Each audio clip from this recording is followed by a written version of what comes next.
നിങ്ങൾക്ക് സാലറി കിട്ടുന്ന ആളുകളാണോ? നിങ്ങളുടെ എംപ്ലോയർ TDS എന്ന് പറഞ്ഞാൽ നിങ്ങൾക്ക് സാലറി തരുന്ന സമയത്ത് ഒരു ചെറിയ ടാക്സ് പിടിക്കുന്നുണ്ടോ? അങ്ങനെയാണെങ്കിൽ നിങ്ങൾ തീർച്ചയായിട്ടും ഇൻകം ടാക്സ് ഫയൽ ചെയ്തിരിക്കണം. പലരും വിചാരിക്കുന്നത് എംപ്ലോയർ എൻ്റെ കയ്യിൽ നിന്ന് ടാക്സ് പിടിച്ചിട്ടുണ്ട്, എംപ്ലോയർ ടാക്സ് അടച്ചിട്ടുണ്ട്, ഇനി എന്തിനാണ് ഞാൻ ഇൻകം ടാക്സ് ഫയൽ ചെയ്യുന്നത് എന്നുള്ളതാണ്. അങ്ങനെയല്ല, ഇൻകം ടാക്സ് ഫയൽ ചെയ്യേണ്ടത് നിങ്ങളാണ്. നിങ്ങൾക്ക് സാലറി മാത്രമായിരിക്കില്ല ഇൻകം, പല ഇൻകം ഉണ്ടായിരിക്കാം.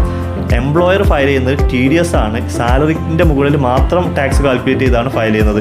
അതും TDS ആണ് ഫയൽ ചെയ്തത്, നിങ്ങളുടെ ഇൻകം ടാക്സ് റിട്ടേൺ അല്ല. അപ്പോൾ ഇൻകം ടാക്സ് റിട്ടേൺ നിങ്ങൾ തന്നെ ഫയൽ ചെയ്യുക. അതിൽ ലാസ്റ്റ് ഡേറ്റ് 31 ജൂലൈ, അതായത് ഈ മാസം ജൂലൈ 31 ലാസ്റ്റ് ഡേറ്റ്. ഇനി നിങ്ങൾ ഫയൽ ചെയ്തിട്ടില്ലെങ്കിൽ 5000 രൂപ വെറുതെ നിങ്ങൾ ഗവൺമെൻറ്റിലേക്ക് കൊടുക്കേണ്ടതായിട്ട് വരും. അപ്പോൾ ഇതുവരെ ഫയൽ ചെയ്യാത്ത ആളുകൾ തീർച്ചയായിട്ടും ഫയൽ ചെയ്യുക. എംപ്ലോയറോട് കൺഫേം ചെയ്യുക നിങ്ങൾ ഫയൽ ചെയ്തത് TDS ആണോ ഇൻകം ടാക്സ് ആണോ. 90% സ്ഥാപനങ്ങളിലും TDS അവർ ഫയൽ ചെയ്യുള്ളൂ, ഇൻകം ടാക്സ് അവർ ഫയൽ ചെയ്യില്ല. കാരണം നിങ്ങൾക്ക് സാലറി മാത്രമായിരിക്കില്ല ഇൻകം, നിങ്ങൾക്ക് പല ഇൻകം ഉണ്ടാവും. ഹൗസ് പ്രോപ്പർട്ടിയിൽ നിന്ന്